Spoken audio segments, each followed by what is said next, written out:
abortion rights are in a state of emergency. Never in the last 40 years has abortion been more difficult to access, more dangerous to provide, or more stigmatized.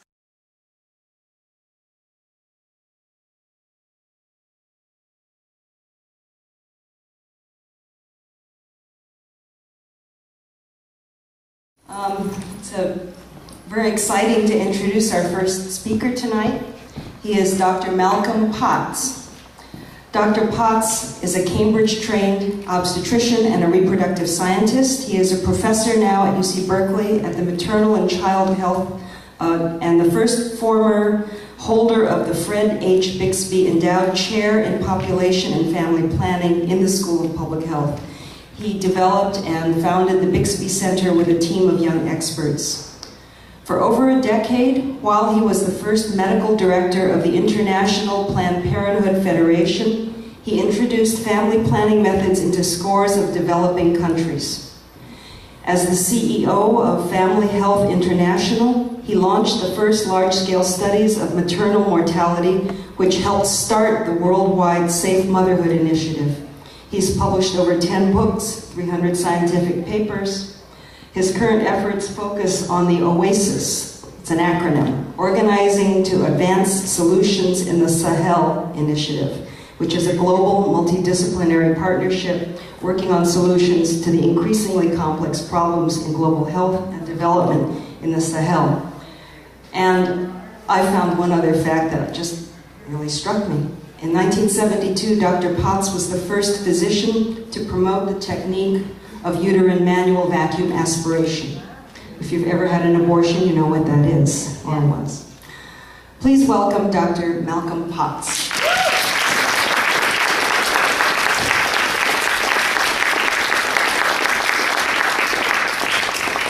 Thank you very much, and thank you very much for coming, because this is a very important issue. As a young doctor, I practiced in London before the abortion law was changed. I was on duty every second night, and almost every night I had to get up to clean up somebody else's botched abortion. Those women did not die, I just thought it was a bad way to treat women. I have seen abortion deaths. I've seen the suffering in Africa, in Nepal, in Bangladesh, and I find those pictures very poignant. I've worked with illegal abortionists that I admire and try to help women. I've seen abortionists who do terrible things. Those are all very attractive women. Many abortionists are men, and many of them ask for sex as part of the payment. The difference between a slave and a free person is a slave does not control their body. And I think that's a very appropriate banner, because if you can't make choices about when to have a child, then you are a slave to reproduction. I also think this is a very appropriate banner for this country, America, because abortion in the United States of America is the first operation in human history where the operator is more likely to die than the patient. That is a true statistic. The death rate from early abortion is about 1 in 200,000. There aren't 200,000 abortion providers in this country, and quite a lot of them have been killed.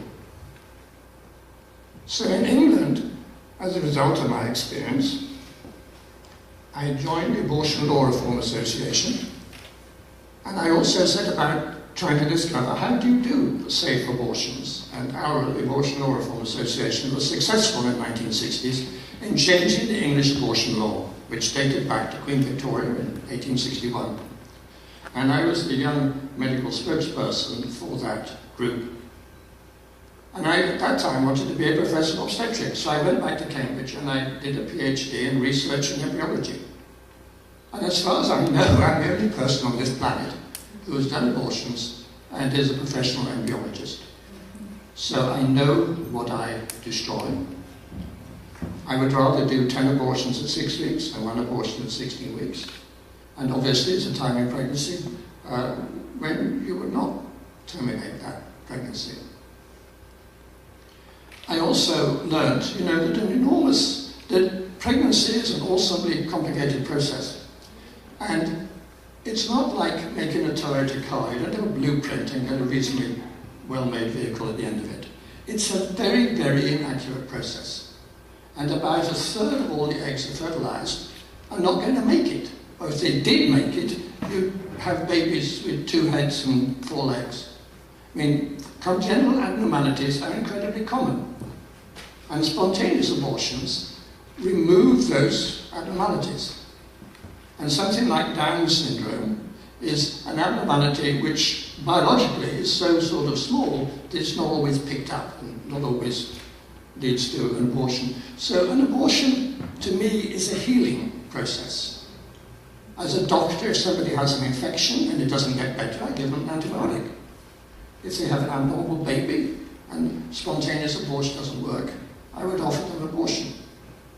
But I also know, as a human being, as all you know in this room, that there are many social problems which are even worse than some of the congenital abnormalities that occur. And again, I've been able to do a 5-minute operation on somebody in the Philippines that has changed the whole trajectory of their life. And that was the point made here. Somebody comes in and they've got very few choices and life is a disaster. 5 minutes later, they've got so many opportunities. And that can be a rewarding thing. I'm not saying, it's a happy process doing abortion, but I say it's a part of medicine which you can be proud of, and it's a part of medicine which can be rewarding. As part of the work to change the English law, I went around Eastern Europe in the 1960s, which had had safe abortion for a good many years. And I was probably the first Western doctor to do a vacuum aspiration abortion with an electric pump. I also learned a lot of things, and I learned a lot of things both in this country and in Europe, and one of the things we need to understand is that there were more abortions in England before we changed the law than after it. And there's very good epidemiological data from New York that there were more abortions before New York changed its law than after it. Because I don't know many illegal abortionists, unsafe abortionists who give somebody contraceptive advice. I always offer any woman who has an abortion contraceptive advice. We should do that. I'm wearing my condom tie. Oh, okay, it's a brand image for condoms in Vietnam, and this is a useful tie, it's got a condom. So, but when we changed the English law, I thought, thank you very much, that, that's the end of the problem. What's the next problem we should be dealing with? I never imagined that 50 years later we'd be having exactly the same discussions and problems, and the same problems raised. And so I think that abortion is an expression of male patriarchy.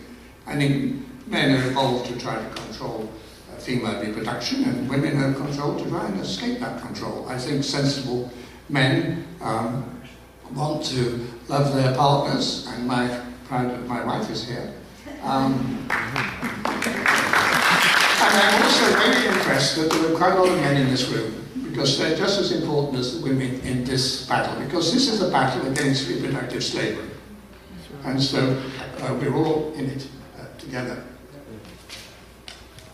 The problem when life begins, which is so significant in this, you don't ask an astronomer to pick up a telescope and look in the heavens and look for the pearly gates to say whether heaven does or not exist. Whether you believe in heaven or not is a matter of faith. And you don't ask an embryologist like me to say, when does life begin? Because assertions about when life begins are matters of faith. I respect a diversity of opinion. So abortion is really about religious toleration. This country is founded on religious toleration. And Roe v. Wade doesn't say, if you read it carefully, abortion is right or wrong. What it says is, when scientists, when embryologists, when theologians cannot establish a consensus as to when life begins, it's not the role of the legislature to make that decision. And I think that is very, very important. In the 16th century, we thought what happened to you after you died and you went to heaven was so important that we could burn people at the stake to enforce our view of how to get to heaven. We're now using force to decide about life begins before birth. And that is not the way that any civilized country could exist. So this is a matter of human toleration. We make our own private decisions. I make my decisions as a doctor, other doctors make different decisions, you make your decisions, and I've never met a woman who doesn't think carefully about abortions and make a sensible decision. So this is a matter, I think, of patriarchy.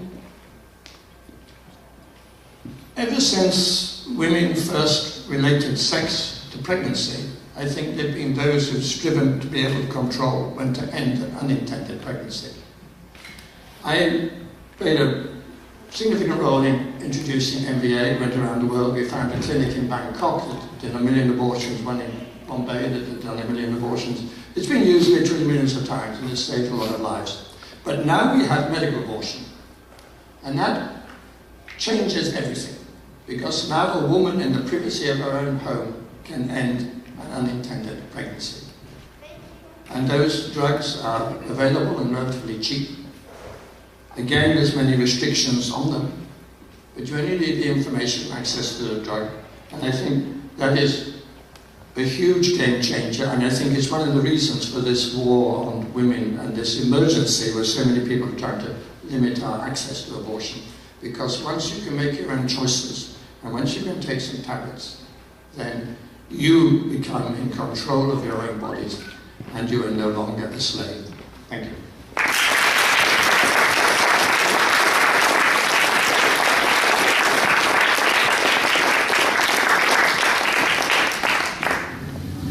Thank you, Dr. Potts.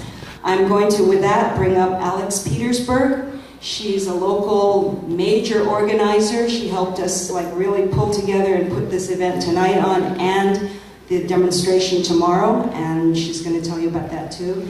But she's going to give her talk now. Please welcome Alex Petersburg.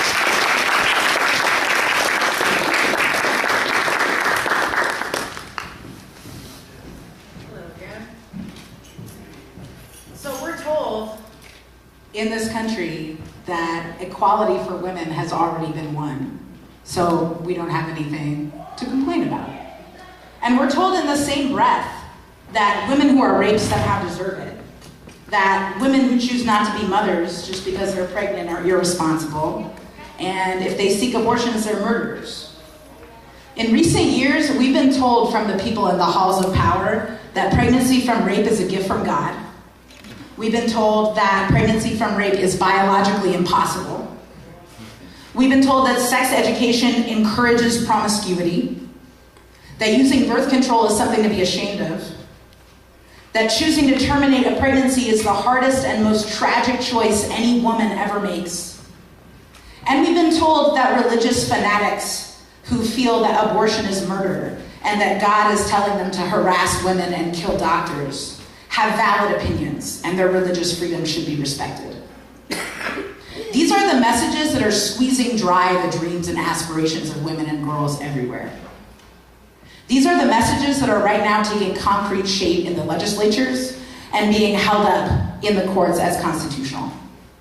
In order to understand why this is happening and why it matters, we have to start not with our own personal beliefs and opinions, or what most people think or say, but we have to start with a hard look at the reality of how the criminalization of abortion, the clinic closures, the abortion bans, how all this actually affects real people, the people in this room and many millions more. I'm going to tell you a little bit about Mississippi, where the Abortion Rights Freedom Ride went through over the summer and where we returned to in November. In Mississippi, the Jackson Women's Health Organization is the last clinic in the entire state. And it's staffed by some of the strongest and most dedicated people you'll ever meet. The clinic manager is Diane Dersees, who also ran a clinic in Alabama. In 1998, the clinic in Alabama was bombed, and in 2012, it was closed.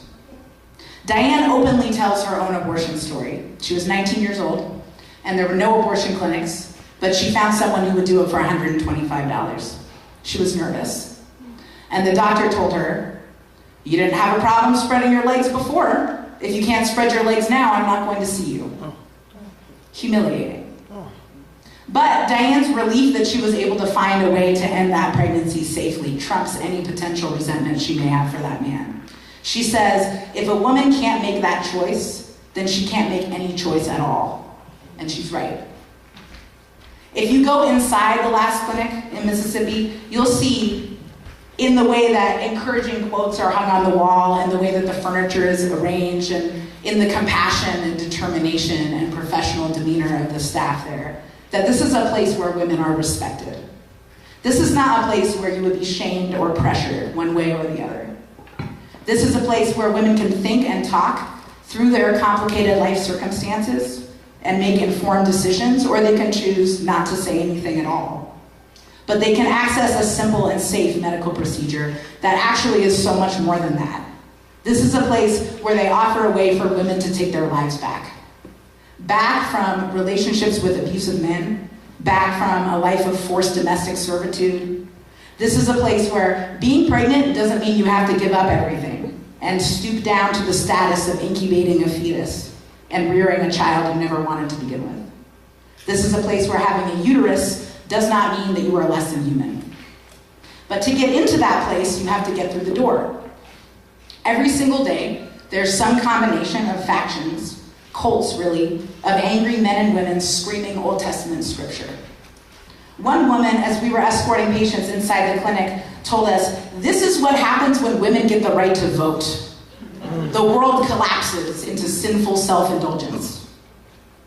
If a female patient is accompanied by a male partner, the protesters outside the clinic will yell at the man, telling him to get his woman out of there and keep her from killing his child. Sometimes, like last November, these groups call on national networks for what they call a week of siege.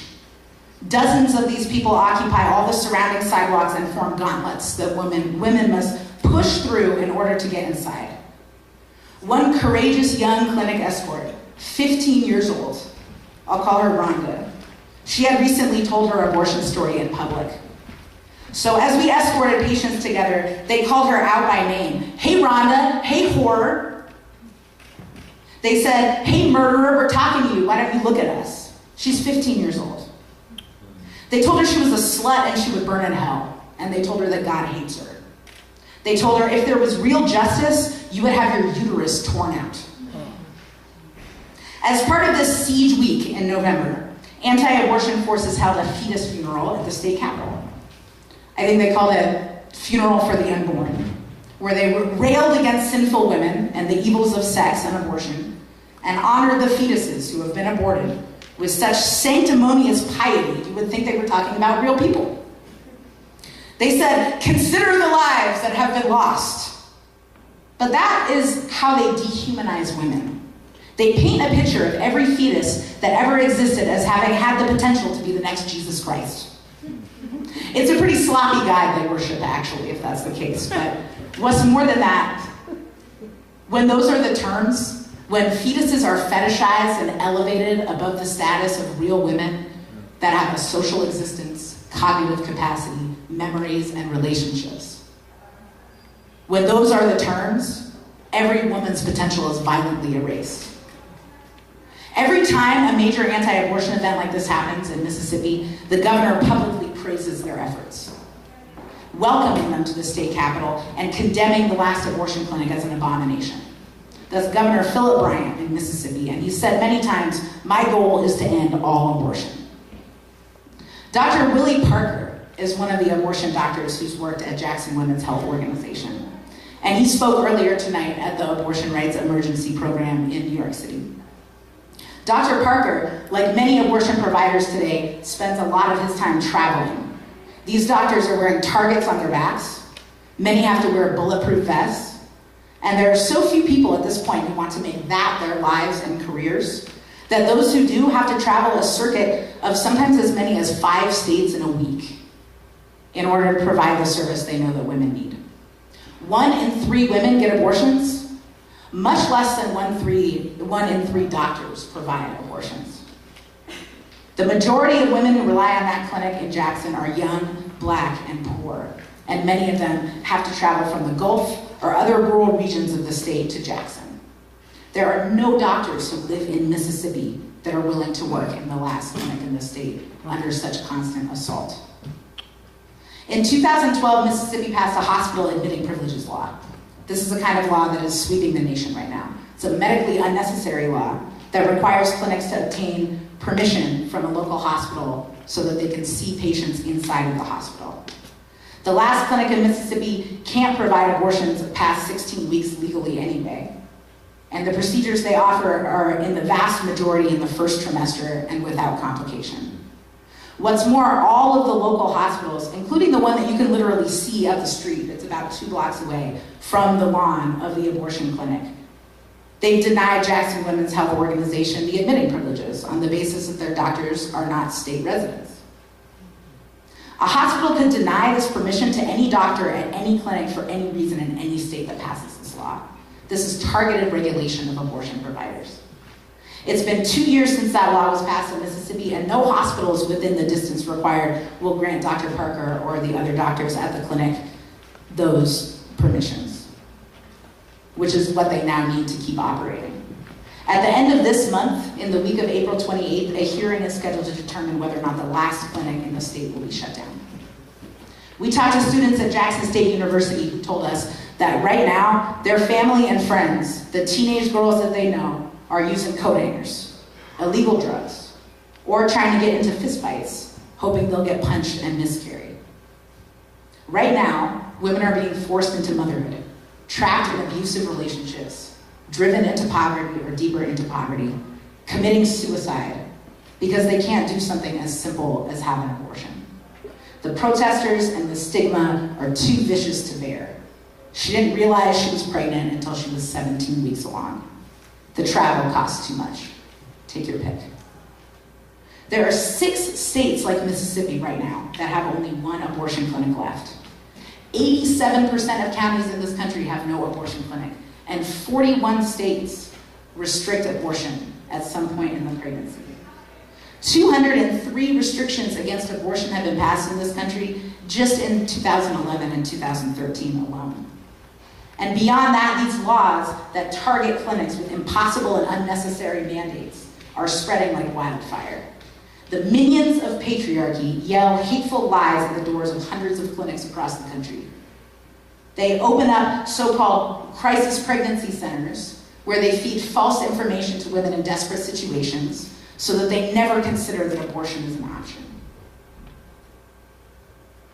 A whole generation has come up and has not heard abortion spoken of as a necessary right or as a moral and responsible choice. Choosing to imagine that Mississippi is an exception, as opposed to a concentration of the direction that the nation is headed in, is delusional, is choosing to live in a dream world while the real world burns. To choose not to look at reality or to choose not to fight these attacks is the same as condemning women and girls for generations to come to this same fate. Why this is happening speaks directly to the nature of the system we live in and requires a global context. Under capitalism, women are property to be exchanged. The countless ways that they're dehumanized looks different from place to place. They include forced sterilization, denied access to abortion, sex-selective abortion, genital mutilation, veiling, acid attacks, gang rapes, a multi-billion-dollar industry of pornography and sex trafficking, street harassment, stalking, paid less, listened to less, shamed for having sex, shamed for not having sex, killed for infidelity, written out of history, represented in the media as infantile idiots, dismissed, belittled, beaten, and silenced. What is being decided about abortion here and now is deeply relevant to all of that. The way that the attacks on women are accelerating in this country is concentrated in the struggle for reproductive freedom. This is a basic and fundamental thing. Will women be treated as human beings, or incubators, housing units, life support systems, breeding animals? Consider this. If women are just machinery for reproduction, and their lives and dreams and ideas and all their human potential are subjugated to that, it's not difficult to see how all these other things get justified and perpetuated as well. As Diane Dursey said, if women can't make that choice, they can't make any choice at all. The war on women, this backlash that we see right now against every advance women have made, that have been wrenched out of this system, is intolerable. We can't accept what's happening right now in Mississippi, in the United States, and around the world. We shouldn't accept it anywhere.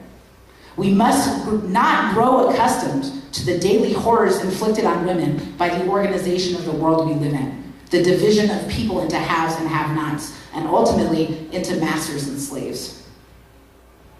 The abortion rights emergency is intolerable, unnecessary, and must be resisted. If there's to be any real change in the direction that this nation is headed in, if there's to be unrestricted and stigma-free abortion access for all women, we have to fight this right now. We have to go out there with a moral certitude, take to the streets and tell the truth about abortion. Fetuses are not babies. Abortion is not murder, and women are not incubators. That's right.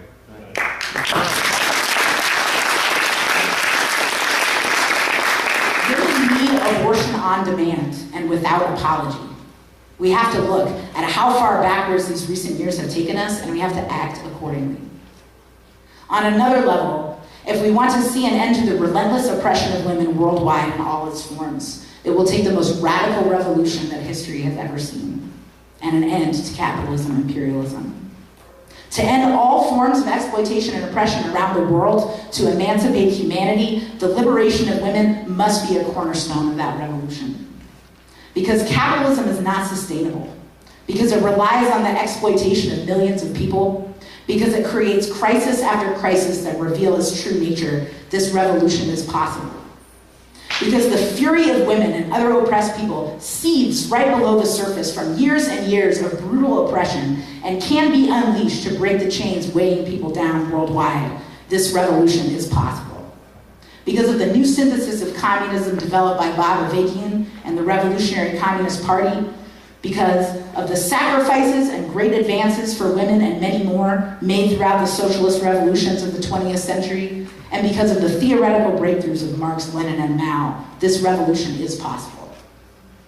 If you've asked, why are we still fighting this fight for a woman's right to choose? If you're outraged that in 2014 women are being slammed backwards, we should be fighting side by side. There's all kinds of other things on which we may disagree. As we fight for what we know to be right, we should be actively questioning what's the root of the problem and what's the larger solution. What it will take to actually end the daily horrors of what it means to be born female in this world. And if the answers that we discover go up against our preconceived notions or deeply held beliefs, well, we should not be deterred by that. We should welcome both that kind of unity and that kind of struggle.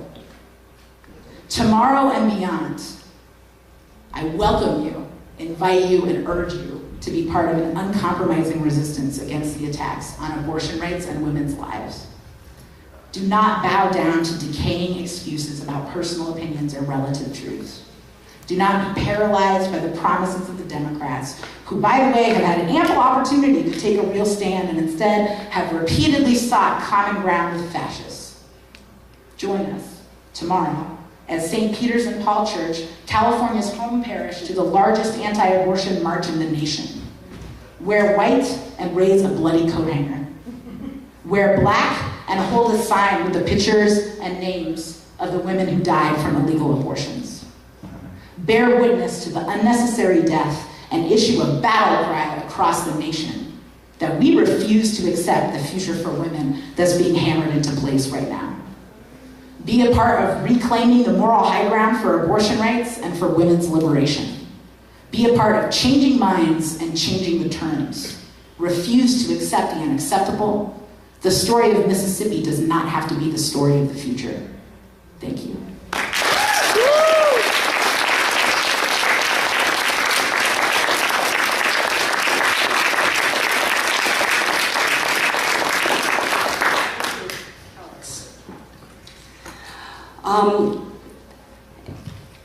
In really trying to look to where we can find the people who need to and can be part of raising up this movement, we put a lot of attention into looking toward the college campuses.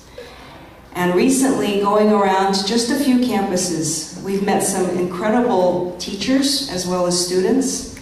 And I'm going to bring up next Rachel Barrett Martin. Rachel is a history professor. She's teaching at SF State, at UC Berkeley, and Cal State University East Bay. She is a feminist, a Catholic, and a historian of the 60s counterculture. Please welcome Rachel Barrett Martin.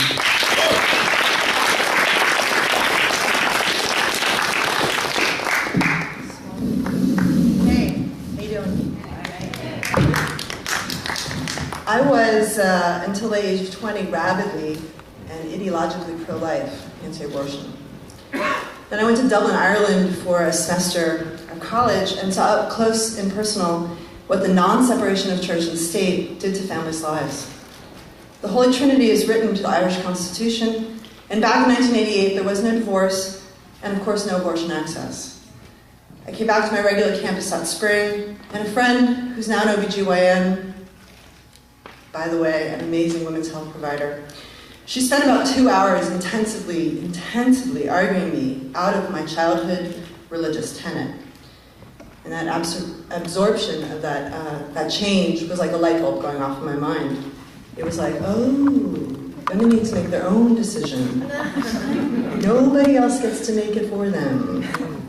Life force, what I call Shakti, is too powerful, and the burdens of child rearing and childbearing too great to force anyone into compulsory motherhood. I subsequently did my master's work on underground abortion counseling during the pre-Roe v. Wade era, collecting oral histories of women's liberation activists, sympathetic clergy, and abortion providers. This was about 20 years ago in the mid-1990s, and the providers were at that time seeing incredible hypocrisies. Bizarre, really. Anti-abortion protesters out front, one day heckling the patients, and coming in the back door the next, hustling their teenage daughters into the clinics. It's just one of the many hypocrisies to the lifers. What this history teaches us in part is that in this current state of emergency, we have many obligations. We must continue to defend clinics, thank you Alex for doing that, and providers from the disruptive and privacy invasion of terrorism. We must work to ensure access to contraception. Perhaps, and this is the countercultural part, we also need to work to raise consciousness of fertility awareness, what countercultural herbalist Jeannie Parvati Baker and many others have taught to previous generations. This could increase the likelihood of early detection of pregnancy, so people figure out before 16 weeks, before 7 weeks, that they can recognize what's happening to their bodies. And it also reminds women that you need a little extra contraceptive protection around those fertile windows that to avoid the gamete collision. Conception, as my church likes to call it. In addition to clinic defense, anti-terrorism, heart work, and access to contraception, sex education, and raising fertility awareness, consciousness, above all, we must remember this history of the underground abortion providers, both to never go back and to move forward quickly in a time of emergency, reaching out to women in these remote areas. Before Roe v. Wade, states like New York made abortion accessible in July of 1970. California was a few years before that. Women networked to send people there to clinics who could not afford it. Perhaps those of us privileged to live in states, geographies where reproductive rights are respected, protected, and accessible have a moral obligation to do the same thing. Or organize, like the Collective Jane did in Chicago, which provided access to safe terminations on a self-help model prior to Roe. I say most of all, never go back. No more wire hangers. And those of us protesting tomorrow out of Washington Square Park will make that point with passion. But if we are in a state of emergency, and I believe we are, I know I'm preaching to the converted here, public protest is not enough. Underground methods may need to be necessary to help women build access to health care that is their human right, our human right. Networks of information, perhaps, about early gestational chemical termination, these tablets that Dr. Potts was talking about. And this, with the transmission of fertility awareness to the next younger generation, together with on-demand birth control, on-demand access to abortion, are in my mind crucial. It is, of course, in my mind. I am a historian, an intellectual, a rather privileged woman, cisgender, heteronormative, educated. But I also speak not just from that privileged, educated position, the professorial authority, but a little bit more humbly, I hope, as a Catholic for choice. I live in the Oakland Hills. I'm a member of the Lady of Lourdes Parish down the hill at Lake Merritt. And as my first anecdote might suggest, I identify strongly with my Irish Catholic heritage. I grew up with 3 aunts who were nuns. I prayed to certain saints. I light candles, all that jazz. And I didn't write my PhD thesis on abortion because when my mother looked at my master's paper, she got to the 3rd page, read about Dr. Jane Hodgkin in Minneapolis, who also developed an abortion procedure, and she threw it in the back seat. She wouldn't read it anymore. So I decided that I couldn't do abortion for my research. Despite all the contradictions that Catholicism poses to my feminist principles and alliance with queer politics, I maintain my childhood faith in the spirituality of the Church, and especially my relationship with the Blessed Mother. But it's kind of a drag being a Catholic feminist. I do cherish the religious identification, that part of my selfhood, in ways that perhaps only members of other faith communities will recognize, but I'm glad that we all respect them. None of which stops me from being inordinately pissed that there's this thing called Project Rachel. Have you heard of it? Yeah. So it's the post-abortion counseling service that the Roman Catholic Church offers to women. And if you take a look at their webpage, the list of depression and all the side effects that you're supposed to have, and they offer this, it's a reconciliation, which is what they call confession now. The Project Rachel at Queen's College, where I taught women's studies back in a long time ago, had the girls put up tombstones to their aborted fetuses. So when I walked into the Newman Association to network with the priest there, I had to see my name, Project Rachel, over all these tombstones of allegedly murdered babies.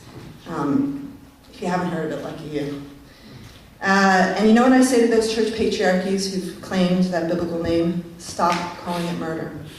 Stop cultivating a culture of shaming women from maintaining complete control of their fertility and their bodies. Stop. Stop. And that's really what we're here to talk about tonight, stopping this patriarchal war against women. What Catholics for Choice believe is that women possess the moral right to make their own decisions about their life force, about their Shakti. And this is our primeval power as mothers, whether we're mothers of blood, or sisters and aunts in solidarity, brothers and fathers in solidarity. We will stand for that political right, not just the moral claim, but the political right for sexual liberation, for sexual self-determination, for freedom from rape, and absolute reproductive rights. As long as men assault girls and women, fetishize their bodies, impose sexist expectations on so many women's sense of selfhood, and extract a sexual trade economy from the workers and slaves trapped in prostitution, they headship us all into a beauty aesthetic which is stripped of natural wonder and the powerful vibrations of Shakti. Given this climate, there must be abortion on demand and without apology. As long as we live in a rape culture, there must be abortion on demand without apology. So beyond making these historical and political points, I will talk personally. I am an infertile woman. Every time I was pregnant, my body felt completely hijacked. I was so tired, freaking exhausted all the time. And each time I was pregnant, 3 times I miscarried.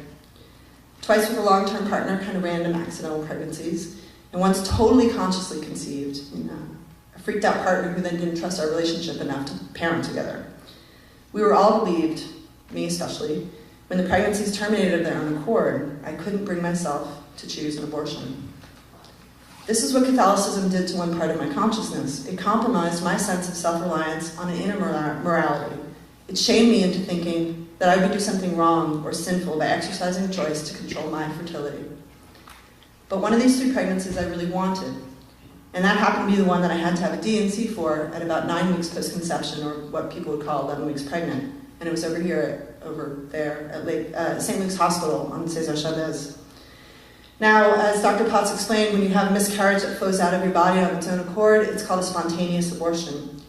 And when the uterus keeps a tight hold on its contents, it's called a missed abortion. And I had a missed abortion, something my Catholic brainwashing much preferred to contemplate as a miscarriage. So I had to have a D&C. Blah, blah, blah, yada, yada, yada. When I went for follow-up, the male doctor in the larger practice, not the examining physician, who very compassionately pointed out to me that my pregnancy had failed and that I had some choices to make, who performed the dilation and curettage. This other male doctor was doing follow-up a week afterwards, and he misread my chart. He thought I was having a second termination in about a year, and he started lecturing me about using birth control, not that there's anything wrong with the contra tie, but being all paternalistic and really judgmental. I went into shock. It was traumatic. Here I'd studied about women's liberationists in the health activist wing, having to put together a list of good doctors. And here I was grieving, no longer an expectant mother, and this idiot was giving me a head trip about responsibility. Bad bedside manner for an OBGYN. It might not surprise you to learn that when they charged me $225 copay, I didn't pay.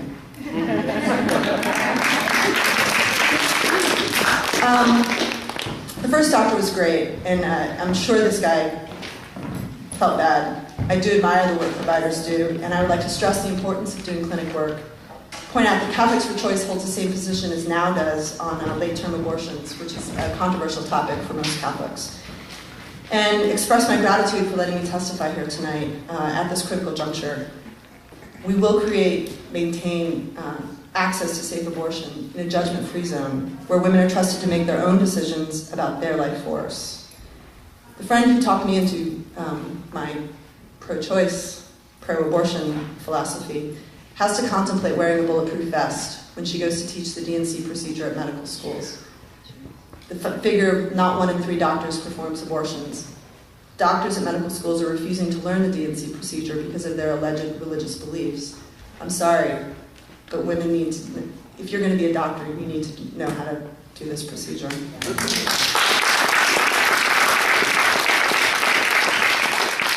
When my doctor friend, who did me such a favor at age 20, goes to teach us, she has to ponder wearing a bulletproof vest. She has small children, and she keeps a very low profile.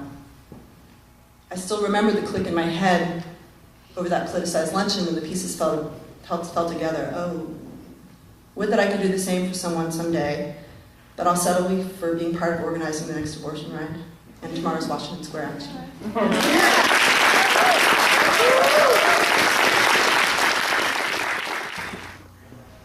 This whole movement, StopPatriarchy.org, is all volunteer. We've been raising money all along the way to do the things that we see need to be done and that we want to do and that we know could make a difference to many more people. The Abortion Rights Freedom Ride was crowdfunded, and people gave money from $5 to $50 to $1,000. If you came in a little late, we showed a 15-minute clip of video from the Abortion Rights Freedom Ride, which was a project last summer undertaken by StopPatriarchy.org. And there's a map, and they traveled both coasts. They met in the middle of the country. They went through all the states that have only one abortion clinic left and did rallies and honor ceremonies for abortion providers and tried to connect with as many people as possible. And we raised money so that we were able to send the vans to the middle of the country. And we also have for sale on the table outside the full report with photos and testimony and stories from the ride. Think about people you know who didn't even know that this movement is fighting to do what it's fighting to do, and help put them in touch with this need as well. I just want to raise that the people who are doing this kind of work in many fields, whether it's clinicians, researchers, teachers, activists, we are fighting a war that could make a huge difference for generations to come. Right now, in this country, we are losing this war. We have been losing it for a while. But that's not permanent. It all depends on us. So that's my fundraising pitch. Please think about it, the rest of the program. And without further ado, I'm going to move on and bring up our next speaker, who I met at the going away party for the Freedom Ride last year 2 years ago, in Potrero Park.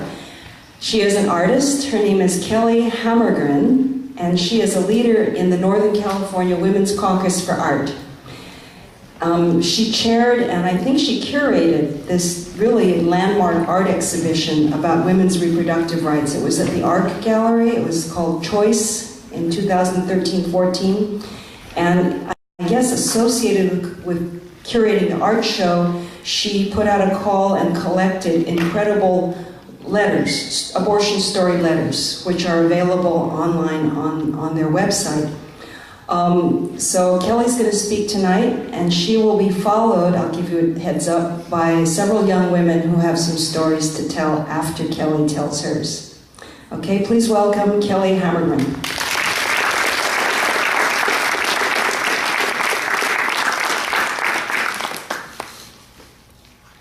Hi, everyone. Well, my name is Kelly Hammergren, and I've had an abortion. And let me be honest, my name is Kelly Hammergren. I'm also a registered nurse. I know where babies come from, and I've had 3 abortions.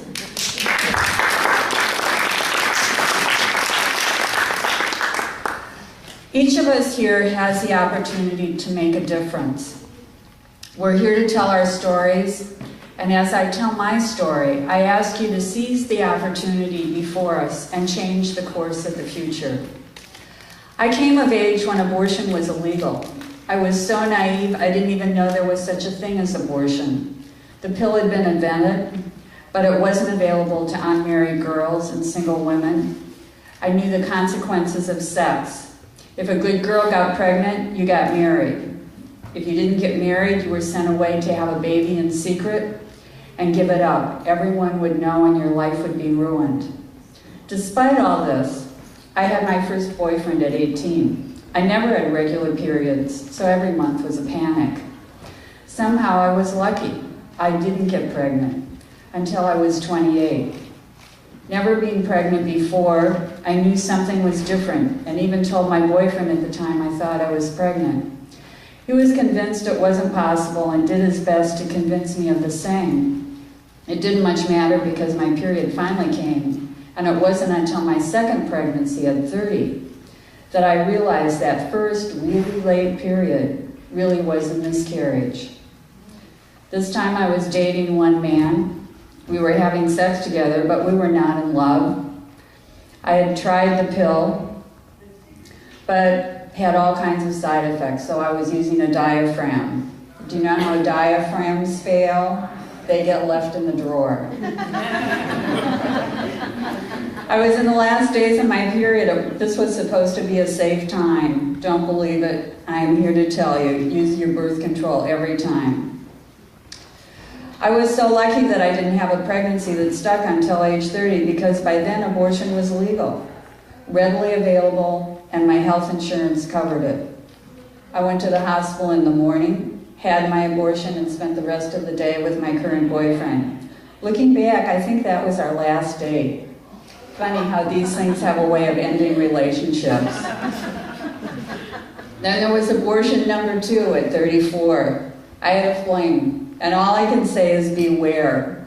When you are ovulating, those hormones are raging, and the man at hand is going to be overwhelmingly appealing. I had an abortion before, and I was totally embarrassed that I was pregnant again. There was no way I wanted to have that kid. So I made up an excuse and managed to schedule an hour-and-a-half lunch break at work. I drove to the clinic, had the abortion without medication, so no one would know except the one friend I told in case something happened. And then I returned to work. It was a rough afternoon. But I made it through, and 5 o'clock never looked so good.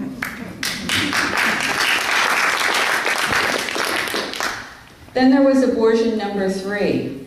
That was at 38. This time I was in love with a man I eventually married. He had a child from a previous marriage and didn't want any more children.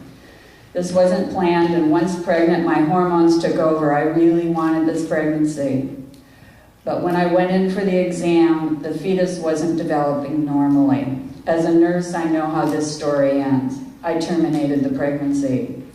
Even all these years later, with no children, I have no regrets. If faced with the same decisions again, I would have terminated every pregnancy. The only thing I would do differently is meticulously use my birth control every single time. As said in my introduction, I spent most of the last year putting together an exhibit for the Northern California Women's Caucus for Art and Reproductive Rights. The art exhibit choice ran from December 12th to January 12th this year. Immersion in a woman's right to choose changed me, and I'm just going to read just a little bit of what I wrote in the catalog on choice. I really hadn't been thinking much about choice. Women's reproductive rights, as I was past the age when one worries about such things. It was a settled issue. And then Rachel Maddow shook me out of my complacency with her coverage of attack after attack on a woman's right to choose. I am old enough to remember what happened to young women before Roe versus Wade.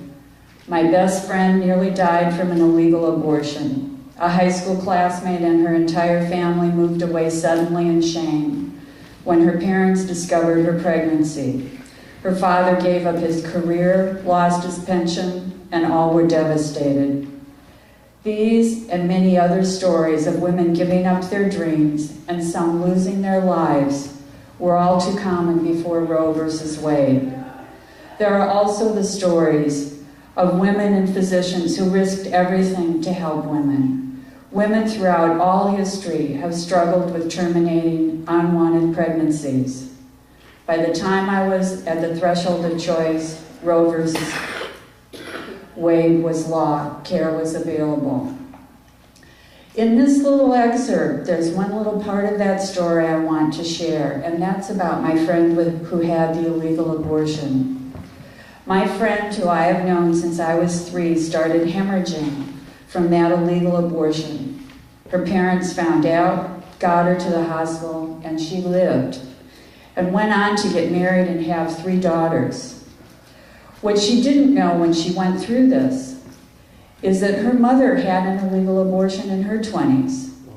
She didn't know until her mother, at age 93, lay on her deathbed and confessed to her daughters and granddaughters what she thought were her most terrible sins, so she could cleanse herself and die in peace.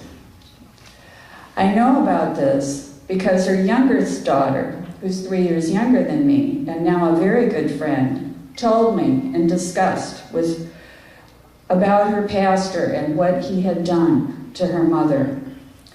Her mother told the story of how she and their father felt this was the right thing to do. She was pregnant, they weren't married.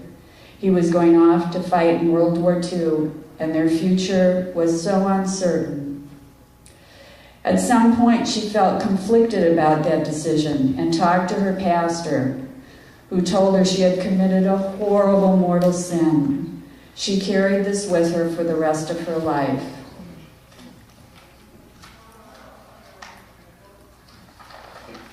One night, months later, over a glass of wine, when I was putting the exhibit choice together and trying to get stories about women and about their abortions, I talked to my friend about her mother and how terrible it was that she carried this guilt. I told my friend about my own abortions. My friend told me about her abortion. And then I mentioned her older sister's illegal abortion and how she nearly died. My friend was shocked. She said she never knew. She thought her sister had mono, and that is why she was hospitalized. And all I could do was sit there and think, oh my God, here are 3 women who love each other, who are incredibly close, who tell each other everything, and yet none of them shared this most intimate decision with each other. Here are her daughters who had abortions in their 20s and did not know at the time that their mother had faced the same decision when she was in her 20s. Here are 2 sisters who love each other, who never shared, who were never there to support each other. And here we all are in our 60s, and these 2 sisters have still never talked to each other about their abortions. How do we allow ourselves to feel so shamed? One of 3 of us is going to have an abortion in our lifetime. There were other things that I learned through choice. That it's not just about having access to abortion. It encompasses all choices. If and when to be a mother, method of contraception and termination of pregnancy, It is about celebrating a wanted pregnancy and weeping over a pregnancy wanted and not fulfilled. It is choosing to terminate a pregnancy without regret or feeling conflicted with loss, wishing circumstances were different. Choice is all of these things. Choice is what each of us must be free to decide for ourselves. It is personal. I learned other things. I learned that posting on the internet for the world to see that I'd had an abortion didn't bring my world to an end. In fact, nothing happened. I learned to accept that if a woman uses abortion as birth control, it's okay. If she doesn't have access to reliable birth control, or her life is so disorganized she's unable to follow through to prevent pregnancy, who am I to judge? I've had my own failures. When we talk about abortion, we need to leave out the word rare. Rare is making a judgment. And who are we to judge another woman's decision? The rights of girls and women to control their own bodies are being taken away. We can stop this. We can change the course. We can bring our rights back. We can change the future. And this is how. We must come out of the closet with our stories. We tell our stories to our friends, our families, and strangers. We get ourselves registered to vote, and we vote. We demonstrate in the street, as we will tomorrow, and we infiltrate political parties and make our voices heard. This is what we call playing an inside and outside game. Right now, in Colorado, I saw this last night, 2 senators, Gene Nicholson and Andy Kerr, are working to pass a proactive law that explicitly protects access to reproductive health care against political interference. If you have friends in Colorado, call them. Make sure they know about the work to pass this new law. Facebook, tweet, email. To send their support for this bill. If you don't have friends in Colorado, make some. And send your support too by signing petitions, writing letters, and making phone calls. This is how we change the future. We make our voices heard. Make 2013 the 40th anniversary of Roe versus Wade, the last year we lose more rights than we gain.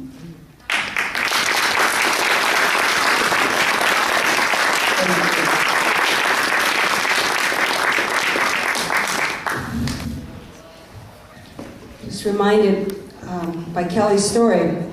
2 weeks ago I had dinner with my best friend from the 7th grade. And we were sharing stories, catching up. It's been 50 years. And she got pregnant when she was 16 and had to leave school. And she went to a place called the Florence Crittenden Home for Unwed Mothers. And when she got there, I knew where she had gone. But what she was surprised to see was that we went to a big high school. We didn't all know each other. It was a big urban high school.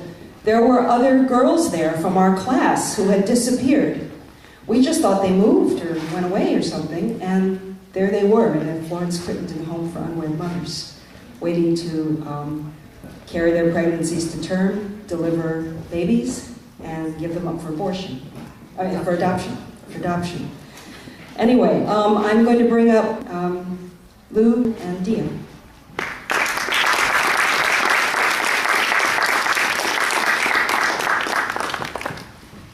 Hi, I'm Lou, and my abortion story is boring, but I wanted to tell it anyways because I feel like that's the way it should be. I didn't have to cross any borders or run the gauntlet of people telling me to tear my uterus out or ask my mom for permission or my boyfriend. And I also wasn't torn up about it. I wasn't freaking out. I didn't want a baby and I went and got an abortion and I didn't regret it either. But I don't think it...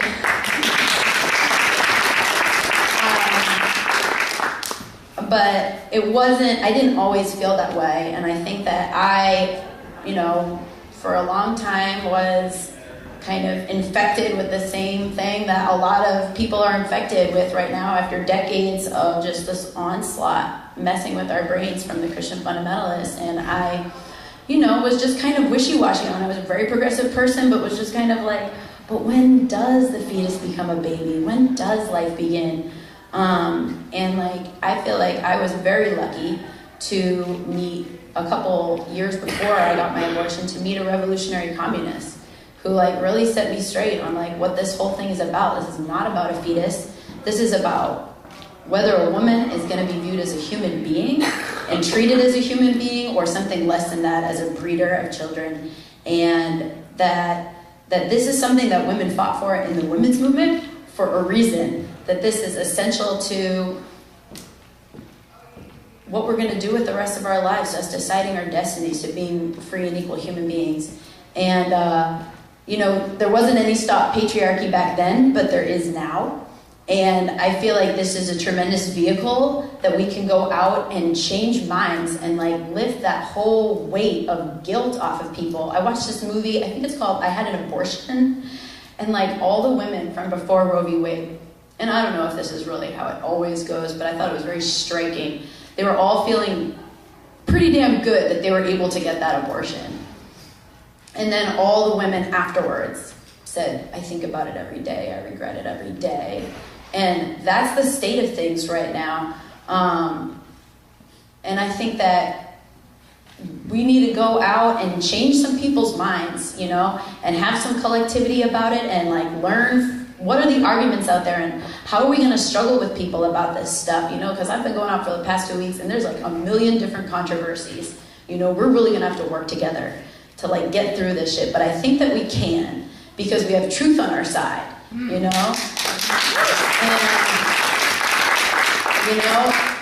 and not just one person at a time, but wave upon wave, until we can really start to reverse some of these laws, and get things moving in an actual forward direction, and, have a future where we have millions of boring abortion stories.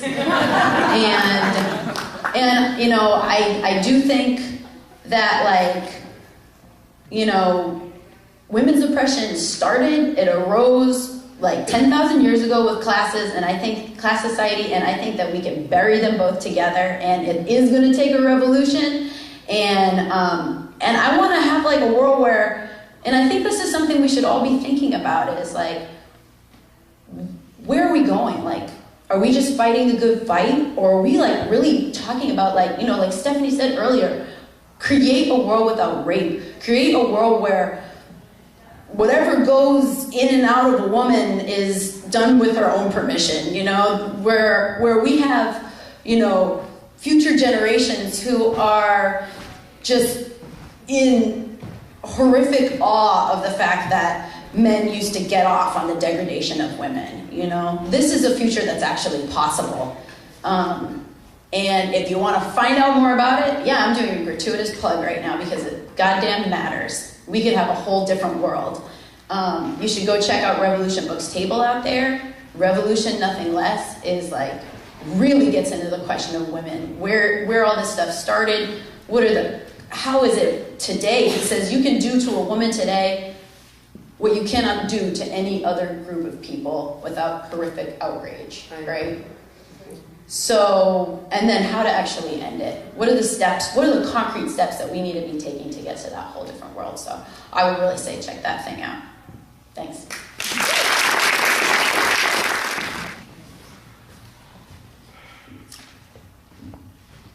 Abortion on demand and without apology.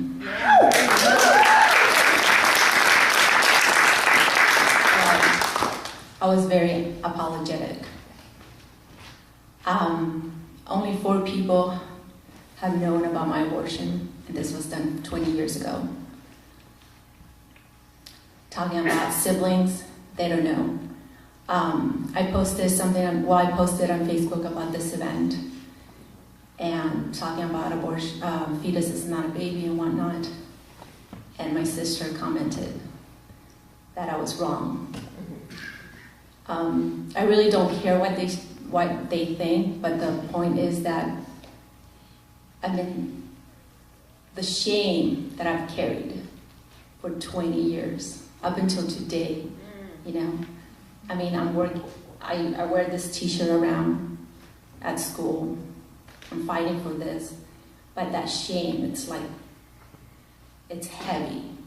And it's bullshit. That's right. That's right.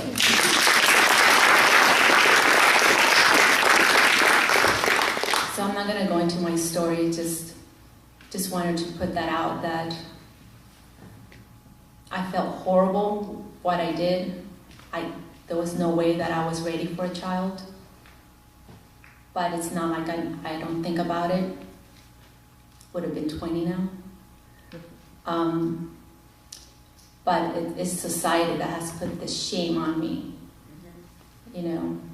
So that's what I'm fighting for. It's like, it was my choice and I did the right choice. And this should be available to everyone. Thank you.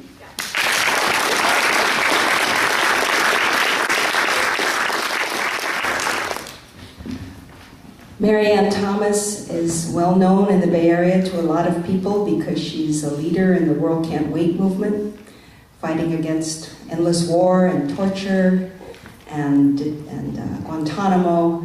But she's here tonight to talk about the fact that she grew up in the 50s.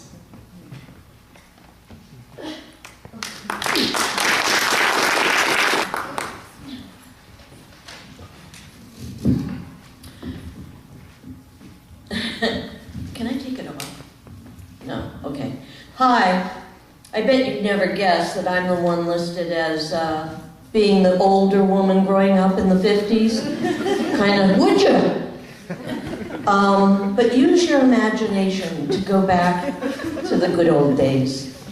I didn't know there was going to be a second story that was similar to mine, that someone who knew what it was like before and has lived through to today.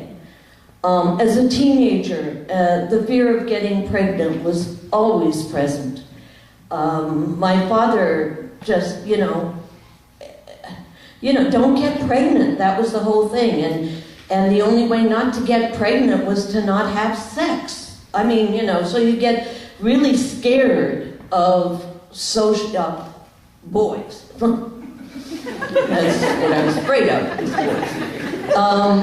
Fear of my body. I mean, I could never be comfortable with my body. I found out my parents used to skinny dip in our pool. I found that at 50. That my parents skinny dip.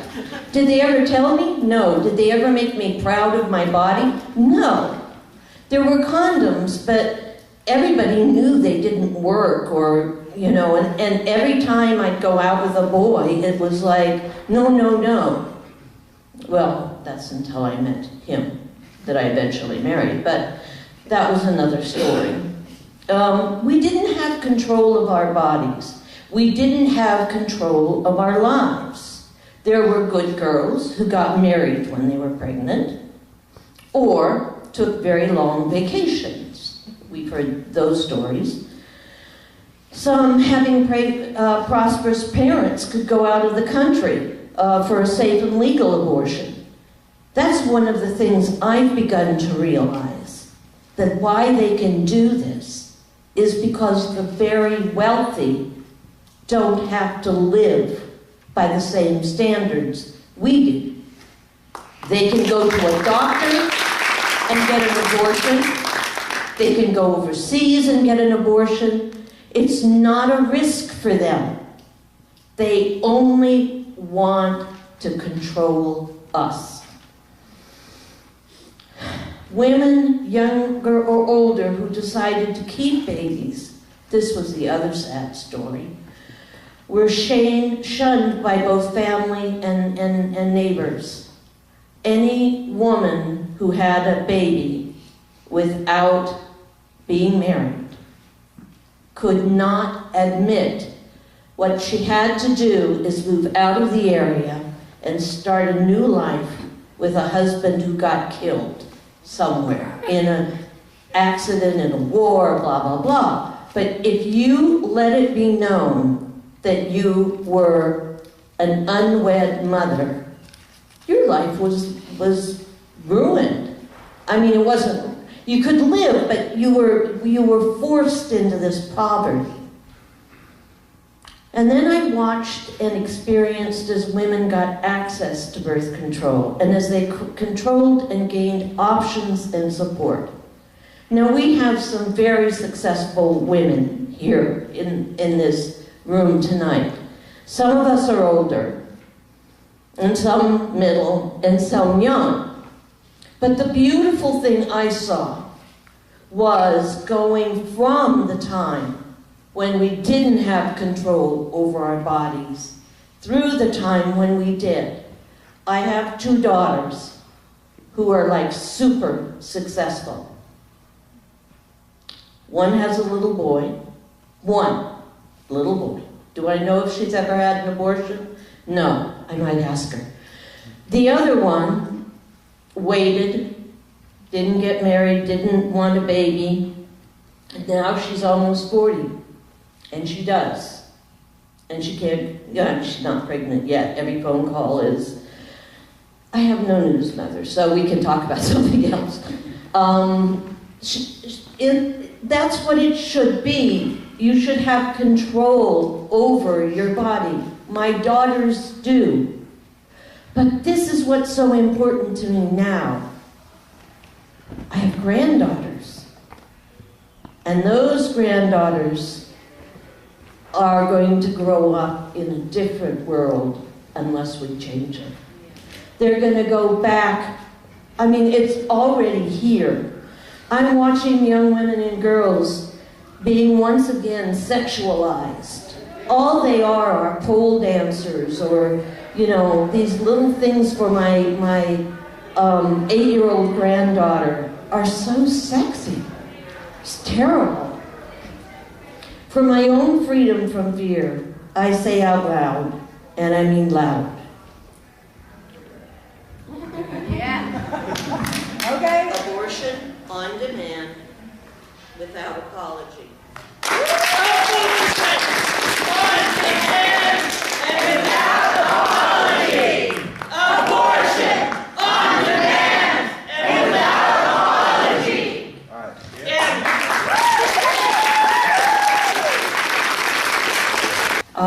I'm going to bring up my friend, Summer Lowen. Summer is the president of the San Francisco Now chapter. And she's been involved in these matters from a lot of different directions. We've been in the streets together, counter-protesting against the Walk for Life when they come to town and bring thousands here every January. And Summers, 2 years ago, I guess, became president of the Now chapter. But she was one of the people who worked very hard to get a resolution passed by the San Francisco Board of Supervisors against these, what do we call them, the phony clinics, right? The ones that say they're a crisis pregnancy clinic. There's one around the corner from my house, and they have all these signs, if you're pregnant and you need help, come to us. And then you go in and they show you, grotesque pictures and lie to you and frighten you. Basically they're run by the antis. So Summer was part of getting a resolution passed that, what was it? Well, she can explain it to you. But anyway, this is Summer Lowen, and please welcome her.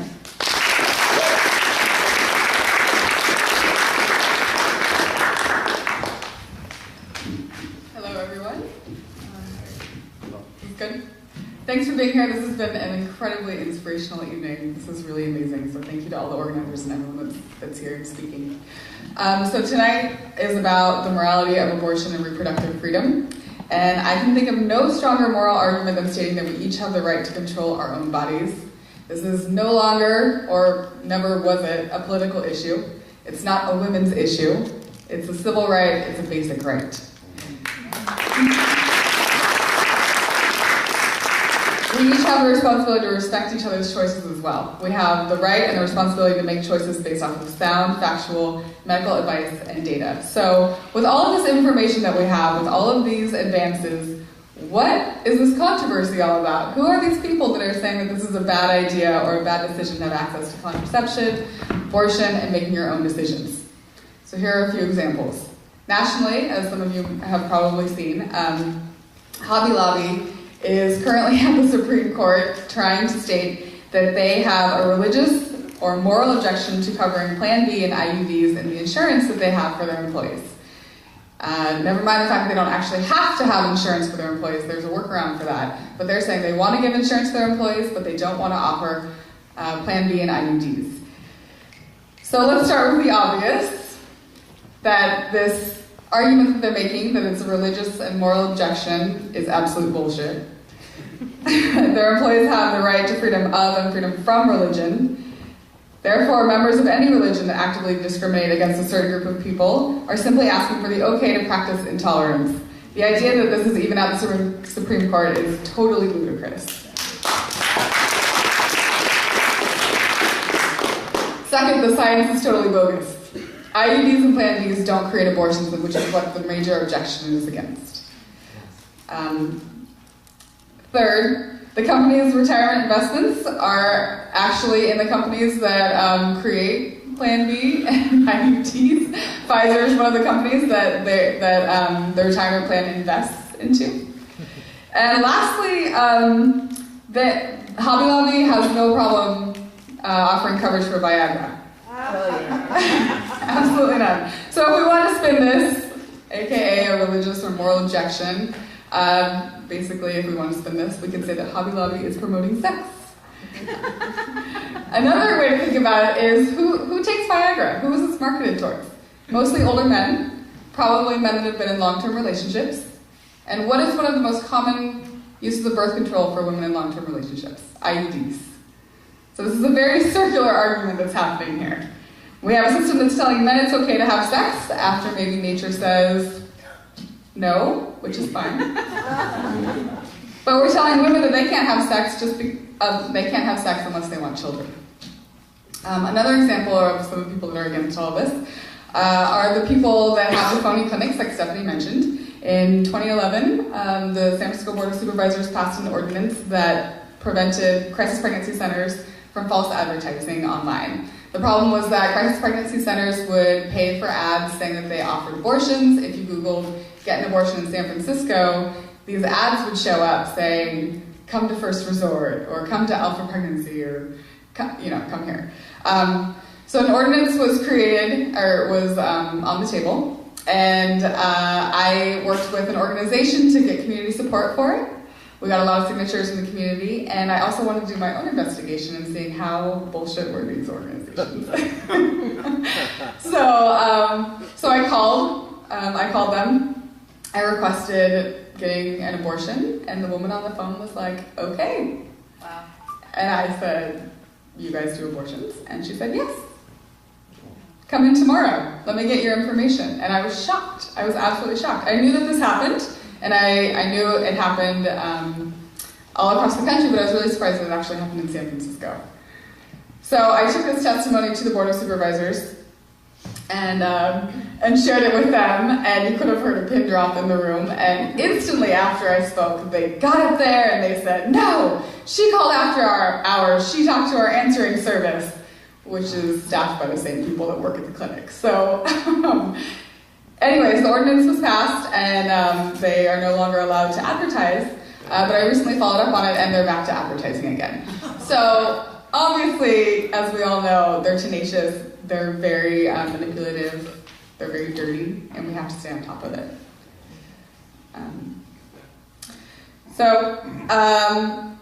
How is this moral? How is this logical? It's not. Which is why we're in a unique position to call out all of this craziness. We have the science, the logic, the civil rights backing our commitment to reproductive justice, and as Lou said, we have the truth. We must be proactive, which is why it's so exciting that, as you mentioned, Colorado hasn't passed yet, but has introduced the Reproductive Health Freedom Act. And again, they need to hear from people who support them. They're going to hear from a lot of anti-choice folks. Something really cool that happened recently was that Mozilla, one of Mozilla's CEO's top dogs, was ousted because he donated his personal money to fund Prop 8. And people were outraged. And they were very vocal about it. A lot of organizations got involved. and he stepped down. And that is a really big inspiration for me, seeing how far the movement for gay, lesbian, bisexual, transgender folks have come.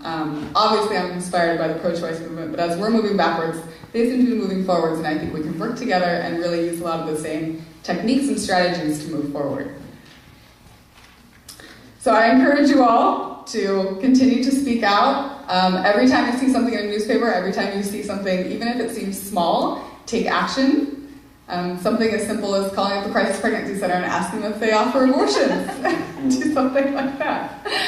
And on another note, for following up, how you can also get involved going tomorrow to the protest. It's going to be amazing. And on Saturday the 19th, there is a bowl-a-thon for raising money for the National Abortion Access. And you can check out fundabortionnow.org if you want to get involved, if you want to raise money. The money goes to different clinics that offer abortions, and it gets women to providers. So, thank you.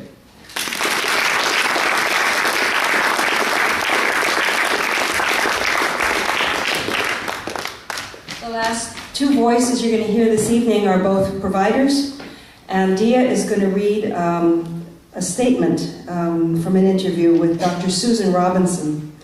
If you saw the film After Tiller, she's interviewed in the film. She is one of the last 4 abortion providers in this country that openly provide third trimester abortions, since Dr. Tiller was killed in 2009. And Dia is going to read her statement, and then we'll hear from another provider.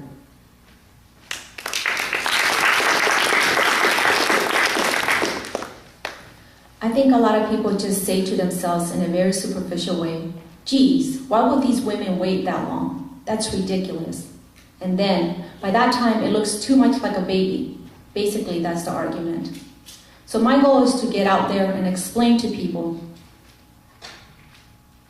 what are some of the reasons that people have very late abortions. Here are some reasons for you. Over half of the patients had no idea that they were pregnant until well into the 2nd trimester. And people go, how is that possible? And I go, well, it's possible enough that there was a reality program called Didn't I Know I Was Pregnant that lasted 3 whole seasons. You know, this is not a rare event. And then, you know, depending on what the social class of the woman is, if the woman is well off, she doesn't have any problem. She does whatever she needs to get that abortion right away. But poor women do not have these options. They do not have money and do not have voices. And oh my God, they find out they're pregnant, and let's say they're 18 weeks along. A lot of people don't even find out they're pregnant until they're 20 weeks along, either because they have already irregular periods, or they're on a form of birth controls that makes their periods either irregular or absent. Women say, that doctor told me I would never get pregnant, or my partner told me he had a vasectomy, or I was on the pill and I was on birth controls, on the IUD, or I was getting depot shots and they told me that that would make my period stop. You know, there are a million ways to not know that you're pregnant. So a poor woman, and this is getting worse and worse, she has to figure out how to get transportation to the clinic. She has to figure out if she's got a job, how to get 2 days off, or depending on how the pregnancy, how pregnant she is, you know. If it's in the third trimester, get a 4 or 5 days off from work. She has to arrange childcare. She has to chase down the money for an abortion. And we have tons of patients who found out that they were pregnant at 18 weeks, and ever since then, we're chasing the cost of abortion. You see what I mean by that, chasing the abortion? By the time they raised the money that at 18 weeks abortion cost, by that time they were 22 weeks then, and then have to go raise more money. The money is just a huge problem, thanks to the goddamn Hyde Amendment. So let's see other reasons. We had a few patients who have developmentally very disabled, who are developmentally very disabled. They had no idea what pregnancy was or what intercourse was. We have women who had to escape in order to get to have an abortion. I mean, their male captor refused to let them go. We had a lot of patients who at first thought, oh yeah, this is great. I'm 18 weeks pregnant. That's okay. We'll make it work somehow. And then, as often happens, the male becomes more and more abusive, and then the woman realizes that if she has this baby with him, she's going to be tied to this baby with him for the next 21 years. And a lot of those guys say, I want that baby. If you don't want the baby, I want the baby, you know. Thereby relegating the woman to an incubation pod for the next whatever months. But these women, they're not stupid, and they realize that if they don't get an abortion, they're going to be tied to that abusive man for years and years to come. Other types of drastic changes in life circumstances are, let's say you're clean and sober, but then your partner gets put in jail for a felony. So there you are, back on the street, and your partner is in jail, you know. We have women who were slipped a roofie and didn't have any idea that they were pregnant because they thought they were virgins. These stories, you stand in front of a room of full pro-choice people and you start telling them this shit. Are you recording this? So I'm going to watch my language a little better from now on. You stand up in front of a room full of pro-choice people and you start really fleshing out what poor women go through. They get it very, very quickly. People think that late abortion is too frequent. And they also think that it's morally somehow different from an early abortion. Well, it's not too frequent. It's fewer than 0.1% of abortions that are done in this country. It's a minuscule number that is certainly not causal when you consider that women come from all over the United States and Canada and all over the world too. You have patients who come from Europe, you have patients from Australia, you have patients from Afghanistan, and these people are not making a decision casually. They are making a huge determined commitment to get this procedure done. It is not like I'm pushing abortion, I'm pushing patient autonomy. And the bottom line message is that women are moral experts on their own lives, and they are capable adults, capable of struggling through the difficult and ethical issues and arriving at the correct decisions for themselves and their families. And those decisions may differ from women to women. That's fine. This is about the autonomy, patient autonomy, and women's ownership of their body. They are not housing units. They are not life support systems. They are not incubation pods. And people get that if they are pro-choice and if they are not pro-choice, they walk away saying, wow, this is a lot more complicated than I thought. This calls for a lot of compassion all the way around. And that's really all I want.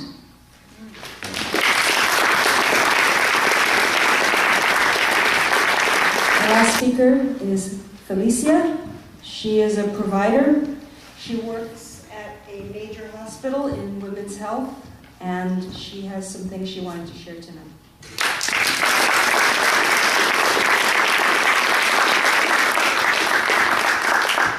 Thank you. Thank you for letting me speak.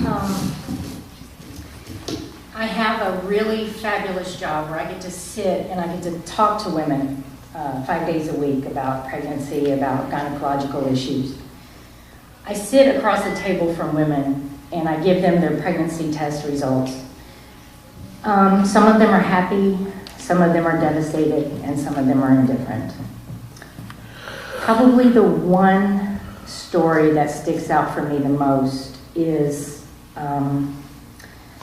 women who are coming across the border from South and Central America, and in preparation for their journey with the coyotes, they are given Depo-Provera shots because the incidence of rape is so high that they are expecting it. So the women are given these shots. A lot of them are raped. They come, they seek care here and other hospitals. And I think about what I would do as a provider if I were to say to them, I'm sorry, you have no choice. Yeah. If some of my patients went to states like Texas, Alabama, some of the other states where it's so restrictive and prohibitive they would not have any option. And I think, oh my gosh, they've been tortured to try and come and make a better life for themselves, and here we are, torturing them again. In some states, having to face carrying a child that they do not want, that they did not ask for, that is a product of their rape, and then being forced to feed and care for that child. To me, the people that are making these legislations are heartless, they're cruel, they have no capacity whatsoever for true life. They say that they are pro-life, but in my experience, it's only until the baby is born, and then they don't care.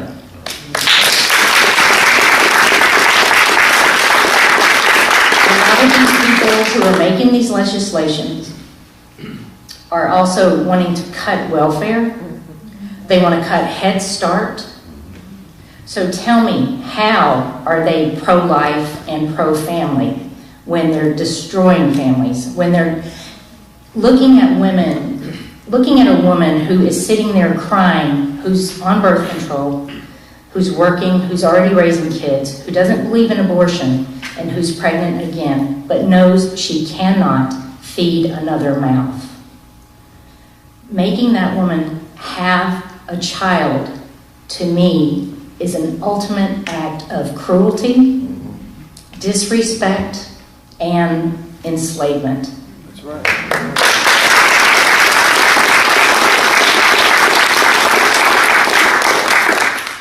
It is time. I've been around. I was born in '63, so I didn't see a lot of what it was like before Roe v. Wade, but I did have some experience of escorting women in San Diego into Planned Parenthood. We had some infiltrators. I watched women's faces when these heartless, cruel, mean-spirited women would show pictures of fetuses to these women who are already facing one of the hardest decisions that they will ever have to face in their life.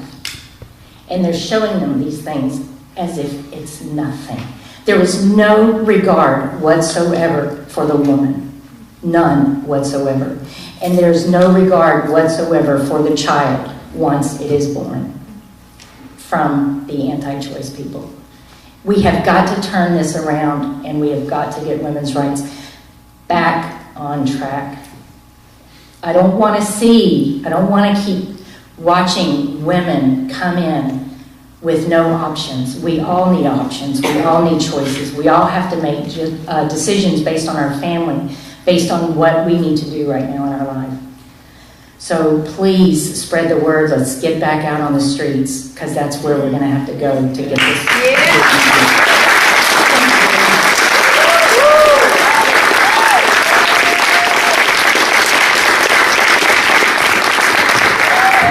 Lisa, thank you so much for being here tonight. The full name of this movement is End Pornography and Patriarchy and the Enslavement and Degradation of Women.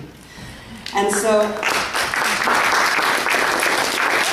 balance off the two big slogans that are here, abortion providers are heroes and abortion on demand and without apology, there's also stickers. This one says, if you can't imagine sex without porn, you're fucked. And this one says, imagine or create a world without rape. So while you're here tonight, we have a table outside. Alex and Dia and lots of us are here. We really want to meet every single one of you and find out how we can stay connected and move forward together. So we've come to the end of the program. I'm going to bring Alex back up to tell you about tomorrow. I just want to tell you that this is one of several programs around the country just like this tonight. Seattle, Los Angeles, Chicago, and New York. And the New York program had a very exciting lineup, and it was live streamed today, but you could probably in a few days check. You'll be able to watch the whole thing online. Speakers included Merle Hoffman, Dr. Willie Parker, Bill Baird. He's a man who lectured for contraception like back in the 50s and went to prison several times when that was against the law to give out contraception information. Mary Lou Greenberg and other speakers. It was tonight, so look for it on the website. With that, I'm going to say that while Alex is telling you about our scenario for tomorrow and what we're going to do next, I'm going to ask Sam to walk around and pass the basket from my fun pitch earlier, which I'm not going to repeat now because you heard me. So Alex, come on up.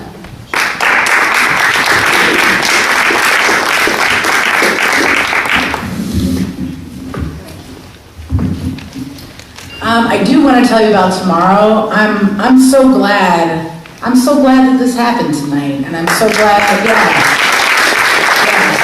this is exactly what's needed here and all over. You are actually tonight part of a national event, and tomorrow will be as well.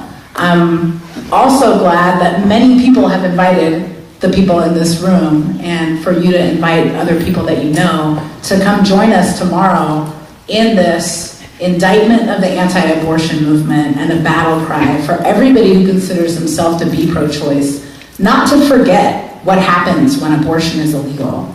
And Kelly and Marianne, we're serious when we say we won't go back. And we know that you are too. You know, I think that there should be a lot more Catholics for Choice speaking out right now. And I really appreciate everything that you said. No worries. It's gonna take maybe starting with a small group, but ultimately it's gonna take thousands of people in the streets, changing the way that millions of people are thinking about abortion and thinking about women. That's what it's gonna take, and it's entirely possible. But at StopPatriarchy, we really hope that going forward, when we say we, that also includes you. And there's a lot of ways that that can be the case. We hope that you do take a look at the summation of the Abortion Rights Freedom Ride that's available in the lobby. And we hope that you sport proudly this garb, you know, that goes up against all the stereotypes and all of the bullshit. Abortion on demand and without apology. Create a world without rape. This is a way in which we can actually change the term society-wide. And it will involve some tough conversations, and it will be a big fight. We're not thinking it's going to be easy. We know it won't. But because it's possible, we got to get together. We got to unite broadly and call on everybody else to be part of a real resistance against this war on women. So tomorrow, we hope to see you at Washington Square Park. This is across the street from Saints Peter and Paul Church. We're going to Saints Peter and Paul Church. We are not going just to any old church. We're going to the church that hosts the largest anti-abortion march in the nation. The March for So-Called Life, which we call it the March for Forced Motherhood, because that's what it is. The March for Forced Motherhood in DC attracts 250,000 people. And here on the West Coast in California, about 60,000 people. And several of you were part of standing up against that in January. And I just want to take a second to give the people who stood up against that. It's a formidable force. Let's give those people a hand right now. That's what we need to do. We need more of that. So we're going to this church. Meet us at 4 o'clock. Be us at 4 o'clock. And you can choose. You can wear white. You can hold a bloody coat hanger out in front of the church. We're going to have an hour of silence. We're going to have all of these important messages displayed. But we're going to stand and refuse to move, draw attention to what is the world that they're working for is the world in which these women died.